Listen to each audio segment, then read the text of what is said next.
दोस्तों चाइना ने हाल ही में एक hydrogen based non nuclear bomb का टेस्ट किया है जिसने पूरी दुनिया को हिलाकर रख दिया है। ये कोई परमाणु बॉम्ब नहीं है, लेकिन तबाही मचाने की ताकत लगभग वैसी ही है जो कुछ ही सेकंड्स में सब कुछ नष्ट कर सकता है। तो आइए दोस्तों जानते हैं चाइना के इस टेस्ट के बारे में कि कैसे ये कन्वेंशनल न्यूक्लियर वेपन से अलग है और भारत और दुनिया पर इसका क्या प्रभाव पड़ेगा।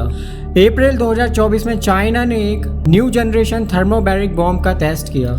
इसे चाइना की एक company China state ship building corporation यानी CSSC ने डेवलप किया है। इकोनॉमिक टाइम्स के अकॉर्डिंग इस बॉम्ब का वेट करीब 2 किलो है और ये जब एक्सप्लोड होता है तो आसपास का टेम्परेचर 1000 डिग्री सेल्सियस से ऊपर पहुंच जाता है। ये इतना पावरफुल है कि कुछ ही सेकंड्स में बिल्डिंग्स, व्हीकल्स और इंसानी जीवन सब कुछ नष्ट कर सकता है। इस थर्मल बॉम्ब में मेनली मैग्नीशियम हाइड्राइड का इस्तेमाल किया गया है। मैग्नीशियम हाइड्राइड जब एयर में मौजूद ऑक्सीजन से कांटेक्ट करता है तो जबरदस्त गर्मी और तेज आग पैदा करता है। ये आग कुछ सेकंड्स तक लगातार जलती है और बेहद ज्यादा थर्मल डैमेज करती है। यही वजह है कि इसका असर बहुत विनाशकारी होता है, लेकिन इसमें कोई रेडिएशन नहीं निकलता जो इसे परमाणु बॉम्ब से अलग बनाता है।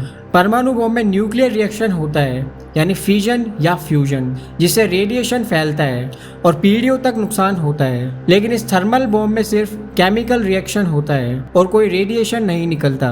मतलब हमला करने के बाद ये बॉम्ब इलाके को लंबे समय तक रेडिएशन से जहरीला नहीं बनाता। यानी चाइना इस बॉम्ब का इस्तेमाल न्यूक्लियर बॉम्ब की जगह बिना वैश्विक नियमों का उल्लंघन किए कर सकता है। चाइना ने इस बॉम्ब को ऐसे समय विकसित किया है जब दुनिया में हथियारों की नई होड़ शुरू हो चुकी है।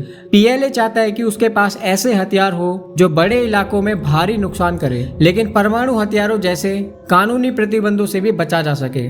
इस बॉम्ब को छोटे ड्रोन से भी गिराया जा सकता है, जिससे चाइना दुश्मनों के ठिकानों पर सटीक और अचानक हमला कर सकता है। नॉर्थ वेस्टर्न इंस्टीट्यूट के साइंटिस्ट ने दावा किया है कि ये bomb new generation energy weapon की कैटेगरी में आता है। पर क्या चाइना इस बॉम्ब के जरिए इंटरनेशनल लॉज को बाईपास कर सकता है जो घातक हथियारों के यूज पर प्रतिबंध लगाते हैं? इंटरनेशनल ट्रीटीज जैसे नॉन प्रोलिफरेशन ट्रीटी NPT और केमिकल वेपन्स कन्वेंशन CWC परमाणु हथियारों और जहरीले रसायनों पर लागू होती है, जबकि ये फ्यूल एयर थर्मल बॉम्ब न तो परमाणु है और न ही इसमें कोई घातक गैस इस्तेमाल हुई है। लेकिन इस पर वेपन रिव्यू आर्टिकल 36 का एडिशनल प्रोटोकॉल 1 लागू होता है जो नए हथियारों का रिव्यू सुनिश्चित करता है उनके यूज करने से पहले। इसके अलावा इस पर इंटरनेशनल ह्यूमैनिटेरियन लॉज के प्रिंसिपल्स भी लागू होते हैं। यानी हम कह सकते हैं कि प्रेजेंट में इंटरनेशनली ऐसी कोई ट्रीटी नहीं है जो डायरेक्टली इसके यूज को बैन करती हो।